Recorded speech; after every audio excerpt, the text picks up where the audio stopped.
Welcome to this video on text in SwiftUI. One of the most important parts of any user interface is text. This is why today I want to show you a little bit how to implement the text view in SwiftUI. So let's get started. We will start off by creating a new Xcode project.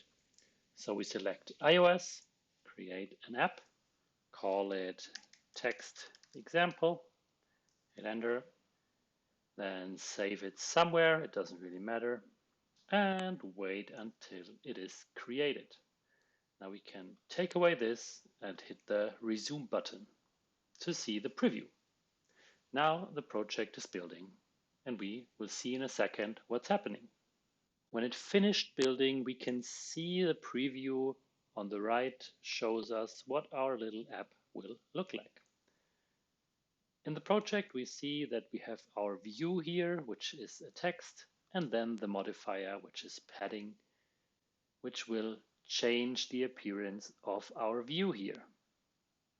Great, we can take away this to just see the important parts here. Starting from here, we can now have a look at the preview here. When we delete the modifier, we can see that while nothing really changes, the blue border, which shows the outline of our view, is changing. I will zoom in a little bit to see that better. Now, the first thing I want to have a look at is the font. So luckily, text has a font modifier, which allows us to give it different options. Let's first see what's up there. If I hit the dot, then I can see autocomplete to show the variety of options we have here. And for example, we could do something like callout, which makes our text smaller. We have something like headline, which makes it bold and a little larger. And then also the biggest one, which is large title. So this is nice and even more powerful than it seems, but I will come to that in a second. If these pre-built options is not enough for you, you can also use the system option. For example, we could give our text here a font of size 30. We can also change that to something like 50 to make it really large. The problem here is that when we change the size by hand, the text will not adapt to something like dynamic text. This is an option that users can select in iOS to change the system behavior to show bigger text or smaller text depending on their preference. Now this is bad because we want to show everyone text in the size they really prefer. If we use the system built-in ones, these will automatically adapt to these preferences. So it's preferred to use them and only really think about changing them when you really have to do it. There's also other options here. So for the system one, we can go with even more modifiers. For example, we can even use the, for example, headline and then change the design of it. So for example, we could use the monospaced look. And now we have a sort of typewriter-like view here, which looks nice. And we can even change that to something else like rounded. Looks nice, serif. Oh, also looks sweet, right? And yeah, so we have different options here. The advantage is, again, that we're using these pre-built options and they're already adapting to the system preferences. Okay, this is nice. This looks great. Of course, we can also change the text itself. So let me just reset the font here and then do something like, oh, well, hello, YouTube. Yeah, well, this is basic stuff, but it's also really nice to know. Okay, so now I want to change the font to say title. And now I even have more options. So let's first take a look at, well, we can make the text bold, which is not surprising. We can make the text italic. Well, these are basic functions, but we can even do more. we can use something like strike through to make strike through text, which I didn't know about until researching for this video. And we can also use the underline option. Now this is something that's also really nice. For example, for headlines, we can use this, and we can even provide a color value to it. Let me just see the auto completion here, which says underline true. And now we can change the color to something like blue. The neat thing is that this is also possible for the strike through option. So we can also say true here and then change this to something like red. And we get this wonderful, well, not really, look here, but again, it's just to show you what's possible with some basic modifiers here. And I think that's really cool. There's two more modifiers I want to show you. So let's get rid of those. And then at the beginning, it already appears, is the baseline offset. With this, we can offset the text to the top with a positive value or the bottom with a negative value. Oh, just getting an error, so let's fix it. And we can even change that to a larger value. And you see even the outline of our view adopts here, which is nice. The last thing I want to show you, the last modifier for changing the font, is the tracking modifier. Now you don't really see a lot by just looking at that, but if I change the value to something large, we already see that the text is spread out more widely, which is a really nice effect and can make a lot of difference. But just be aware that this can also lead to hard readability issues. As you can see, if I make it smaller and even smaller, text will get hard to read, but it's a super interesting effect. It's used in web development a lot, so it's nice to even have that in such a simple way in SwiftUI. So the next thing I want to show you is how we can colorize our text. The first thing here is to show you the foreground color property. As you can already see, this is just a basic modifier. We can change the values here to blue, red, or even, which is crazy, green. Very cool. So there's also something called semantic colors here. This is something like primary. And the effect here is that if we use these properties, then we can do something cool because these automatically adopt to different system preferences. So for example, we could change the color scheme to dark. And as you can see, the color automatically adopts whether it's in light mode or in dark mode. This is super powerful. And we can even use something like secondary. And you can see it's a lighter gray here, a slightly darker gray, I think, in the light mode. So it automatically adapts to have the correct contrast ratio to be readable in a great way. So this is, again, something, if you use these properties, then you will benefit from it as they automatically adapt to the system preferences.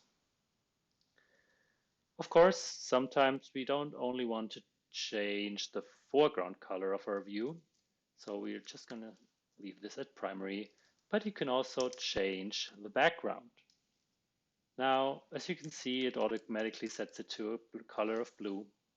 You might think it's interesting that we have to write the color here and it automatically uses the color here and we can just use the dot syntax. This is because in the background, we can also use different properties. We could use shapes, we could use images, and this is also, again, super powerful. Let's just keep the colors for now, and we could use something like red. Oh yes, that's so readable. Great. Nice. Now the problem here is, and first let's change this to something a little bit more pleasing to the eye. And let's change that to white.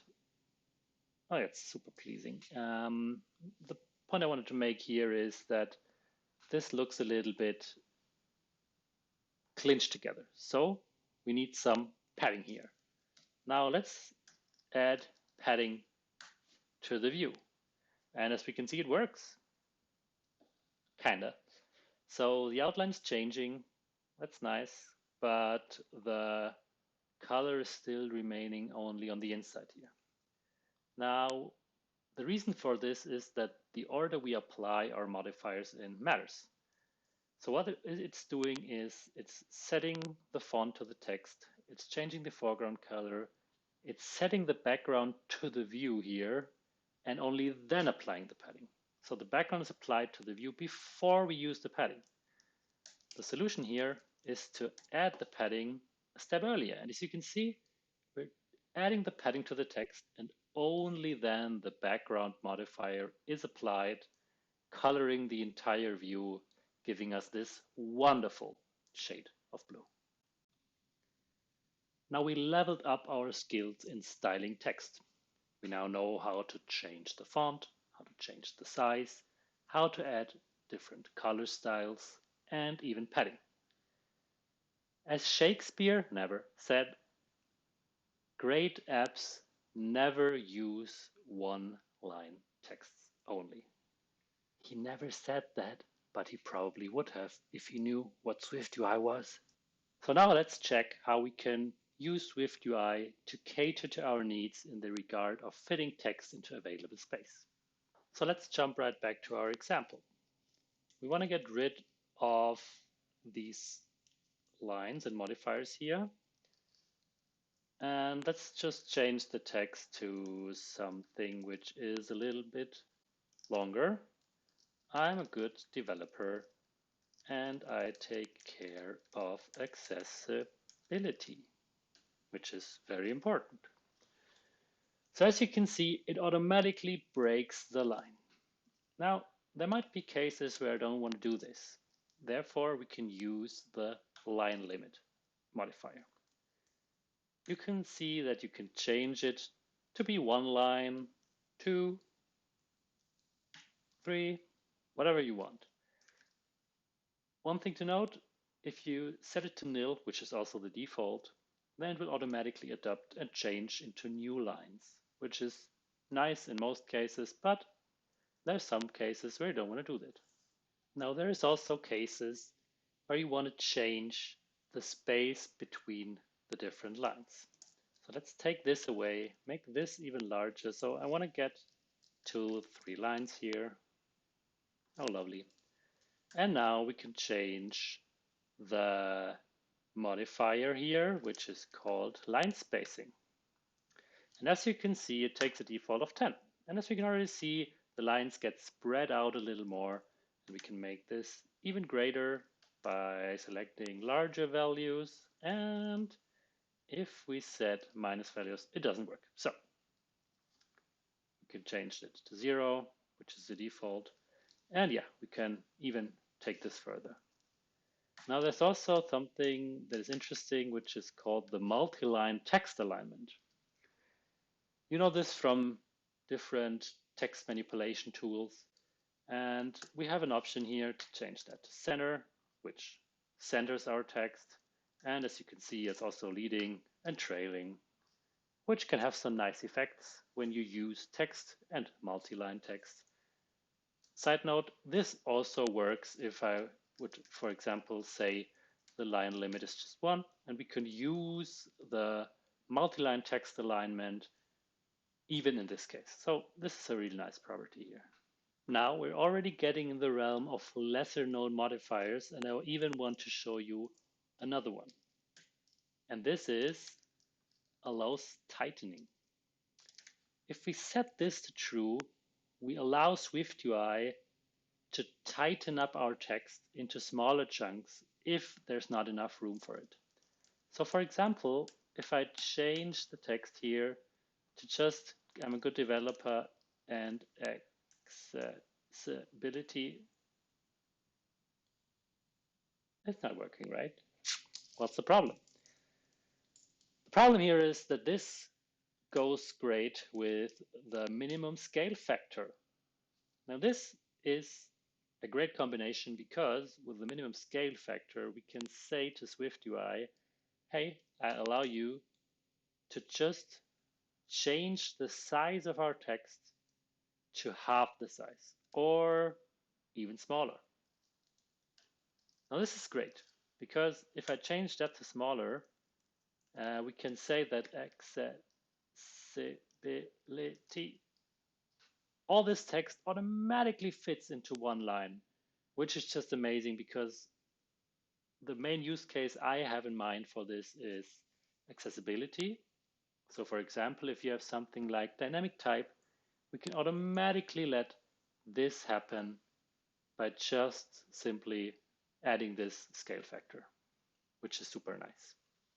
The last thing I want to show you here is there might be use cases where the text you're writing is not fitting the line. So as you can see here, well, the text is truncated at the end. Well, there's also an option to change that with the truncation mode. It defaults to tail, but we can also give it values like head. Then the first part of the text is truncated, or use the middle one. Then we see truncations only in the middle, and the start and the end of the text is perfectly visible. This is a modifier which is probably used very rarely, but I think it's important to know that it's there, and it can be super useful in some cases. Now in this video, you learned how to use text efficiently in SwiftUI. You learned how to modify the font, change the size of it, and give it different styles. Also, we learned how to use different colors for the foreground, the background, and even add padding to our text. We also discussed some lesser known modifiers, such as the truncation mode, and also something like alignments. I can also highly recommend reading the documentation Apple provides. There's a lot of information there and it's definitely useful. I will link it below. Thanks for watching this video, and I want to show you even one more trick now, which is super nice and powerful that you can use with text. Now, as you can see, I already have a text view here. Now, what if I want to combine multiple text views together? This can be done super easily using the plus sign. So if you take a look at it, I can add different text views together and have them appear in the preview. Now, what's super powerful about this is that we can assign modifiers to each of them. So for example, we could use a caption here, then use the subheadline modifier here, and even change this to a large title. And as you can see, the text gets larger across the board. This was rather difficult to do in UIKit using something like NS attributable string, which is also super hard to pronounce. So it's super nice that this is possible in such an easy way for SwiftUI. Thanks again. There will be more videos on SwiftUI and other content in the future, so if you liked it, please subscribe to the channel. Have a great day.